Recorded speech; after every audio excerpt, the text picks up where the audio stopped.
Saya to the point saja ya. Nggak apa-apa, memang harus to the point. Menurut hemat saya, pemerintah tidak mendengar.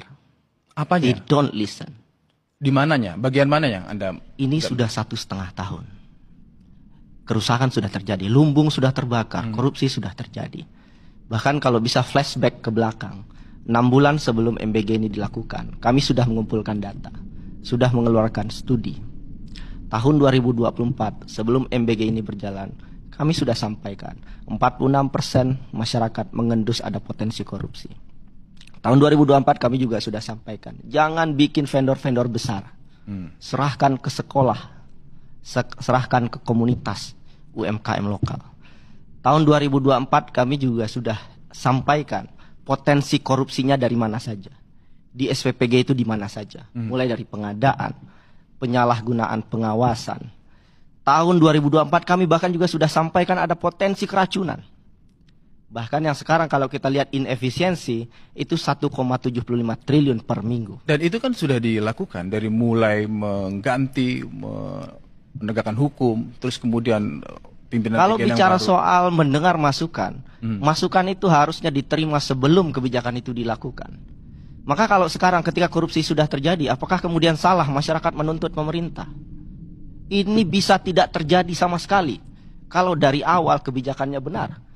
Kalau di awal rente-rente dapur itu tidak dimiliki oleh partai politik, ormas, yayasan yang terafiliasi dengan pemerintah. Ini bisa dicegah. Tapi apa yang terjadi? Naskah akademik kebijakan ini tidak pernah ada. Ada banyak profesor di negara ini, ada BRIN, Bappenas, tidak ada satupun naskah akademik.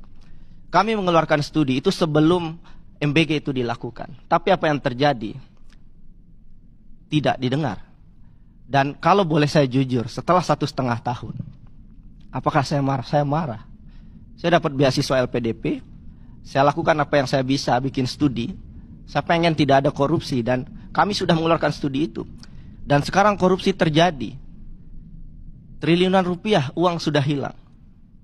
Tapi dalam konteks perbaikan, evaluasi, pengakuan dari pemerintah bahwa benar ada kesalahan dan masih ada sisa waktu 3,5 tahun untuk memperbaiki, Anda melihat Saya itu? sangat menerima secara empati ya, bahwa pemerintah mengakui ada kesalahan. Tapi kan ini bukan perusahaan. 1 rupiah pun rugi dari salah tata kelola kebijakan, maka yang rugi adalah uang masyarakat. Beda dengan mengurusi perusahaan. Perusahaan salah hitung, yang rugi adalah perusahaan. Tapi Meskipun ketika sudah pengelola negara ada salah sanksi hukum yang sekarang sedang berproses. mau ditangkap sebanyak apapun koruptor, saya sepakat koruptor harus ditangkap. Tapi pertanyaannya, apakah kemudian uang yang hilang ini lantas kemudian kembali? Apakah kemudian sampai 2029 kita disuguhi tangkap menangkap terus? Dan lebih parah lagi, sebetulnya inefisiensi dari program ini luar biasa. Itu kenapa saya selalu meyakini empirical based evidence. Jangan sampai di negara ini politik rente mengalahkan kajian akademik. Itu yang kami sesalkan. Karena dari awal kajian akademiknya nggak kuat, pilotingnya nggak ada, hantam saja kiri kanan depan belakang, dan sekarang setelah 1,5 tahun, lumbung padi sudah terbakar. Korupsi sudah terjadi. Dan kemudian kita membahas ini lagi berulang-ulang. Evaluasi tata kelola. No, tata kelola itu dilakukan sejak hari pertama kebijakan itu diluncurkan. Ada banyak cara mengelola kebijakan ini. Tapi sekarang ya seperti pepatahnya orang kampung Da Andre ya. Menang sorak kampung tergadai. Kita sorakkan saja bahwa kita memberikan masyarakat makan rakyat. Tapi sekarang fiskal kita defisit. APBN kita pontang-panting. Masalahnya sudah terlalu semrawut.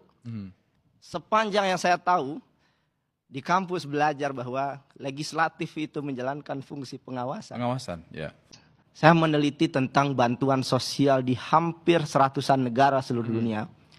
Dan hanya di Indonesia, yang setengah jumlah bantuan sosialnya, itu dinikmati oleh penyelenggaranya. Cara melakukan riset preferensi publik. Nggak bisa kita hanya tanyakan, kamu suka nggak dengan MBG? Nggak bisa. Ada metodologinya. Karena kalau seandainya masyarakat ditanya, dapat makanan tentu lebih baik daripada tidak dapat makanan sama sekali. Pasti itu. Itu kenapa yang harus dilakukan adalah discrete choice method. tawarkan pada mereka apa yang bisa dilakukan dan biarkan mereka memilih. Itulah yang kami lakukan di kampus. Apakah mereka butuh cash, apakah butuh pendidikan gratis, kesehatan yang layak, dan beasiswa. Dan ternyata MBG itu ada di urutan keempat. Dan saya berharap Pak Presiden menghentikan program ini. Karena kalau seandainya tidak dihentikan dan pelaksananya masih punya konflik kepentingan, ini tidak akan selesai. Tahun 2027, 28, 29 kita akan berbicara masalah yang sama. Kalau kita lihat data, stunting paling besar itu Papua Pegunungan, 40%. Berapa jumlah SPPG di sana? 13. Sulawesi Barat, stunting itu 35%. Jumlah SPPG di sana 177. Jawa Barat, stunting hanya 15%. Jumlah SPPG di sana 6.357. Jadi anggapan bahwa ini adalah program penanganan stunting, jadi nggak masuk akal dengan data hari ini. Kalau bicara soal hak anak-anak itu bukan 8.000 sebetulnya, 15.000 anggarannya.